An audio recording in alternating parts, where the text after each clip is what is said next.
First நம்ம ஸ்தோத்திரம். கல்யாணம் ஆனதுக்கு அப்புறம் நான் நியூ இயர் சர்வீஸே போகல. அதுக்கு முன்னாடி தான் போயிட்டு இருந்தேன். கல்யாணம் ஆகி 5 வருஷத்தில் கடவுள் வந்து இந்த 5 வருஷம் வந்து இந்த வருஷத்தில் நியூ இயர் சர்வீஸில் கலந்துட்டு கொடுத்தாரு. அதுதான் கற்றுக்கலாம், நன்றி சொல்கிறேன்.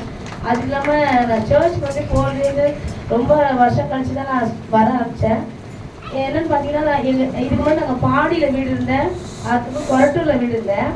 எனக்கு வீட்டுக்கு வெளியே வந்தாலே சர்ச்சு 2 சபை, அது ஒரு சபை இல்லை 2 சபை இருந்தது.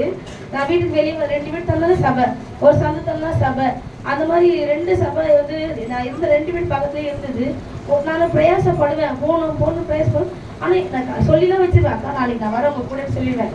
ஆனால் என்னால் போகவே முடியாது, அப்படி ஒரு தடையாக இருக்கும். ரொம்ப வருஷமாக பாப்பா பிறந்தோம் என்னால் போக முடியாமல் இருந்தது. ஆனால் நான் இவ்வளோ தூரத்துலேருந்து நான் இந்த ஒரு வருஷமாக வந்தது எனக்கே ஒரு பெரிய அதிசயமாக இருக்குது. நான் எப்படி வரேன், என் கணவர் ஃபஸ்ட்டு எப்படி இவ்வளோ தூரத்துலேருந்து என்னை கூப்பிட்டு வந்தாருன்னு நான் ரொம்ப ஆச்சரியப்பட்டிருக்கேன். இப்போ கூட நான் ஆச்சரியமாக இருக்கேன். நான் ஜீவ சர்வீஸில் உட்காந்துருக்கேன், அந்த மாதிரி அவ்வளோ ஆச்சரியத்தில் இருக்கிறேன்.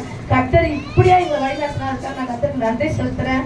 அது மட்டும் இல்லாமல் என் கணவர் வாயால் நாங்கள் கணவருக்காக அதிகமாக நாங்கள் ப்ரேயர் பண்ணுறோம். நேற்று தினத்தில் என் கணவர் வாயாலே சொன்னேன், நான் சபைக்கு வரேன் அப்படின்னு சொன்னார். இன்னைக்கு காலையில் கூட இன்னைக்கு நைட்டு சர்வீஸ் கூட நான் கூப்பிட்டேன், நான் வருவோம்மா, கண்டிப்பாக நான் வருவேன், நான் வந்து உட்காருவேன் கூட அப்படின்னு சொல்லியிருக்காரு. என்னோட அக்கா கூட விசுவாசிக்கிறாங்க எங்கள் மாமா வருவாங்கன்ட்டு, அவருமே சொல்லிட்டு தான் இருக்காரு.